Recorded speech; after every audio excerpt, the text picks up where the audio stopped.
ඉතින් ඉන්දියාවේ ලංකාවට පාලමක් මේව කරාට අවුලක් නෑ කියන්නේ. ඉතින් එහෙම කරන්න හොඳ මේක පුංචි රටක්.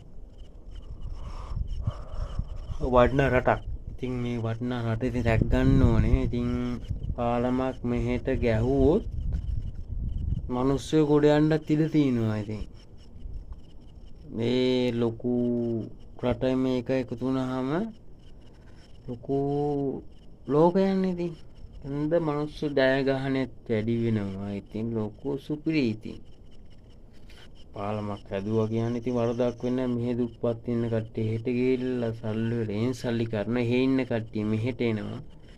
ඒ වගේ ලස්සන ක්‍රියාමාර්ගයක් කරා නම් හරි. ඉතින් ඕක ඉන්දියාවෙන් දැන් සූදානම්ම ලංකාවෙන් අවසර දුන්නකම ඉන්දියාවෙන් සූදානම් මේක හදන්න පාලම.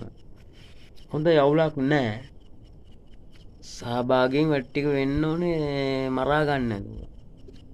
රටවල් වලට.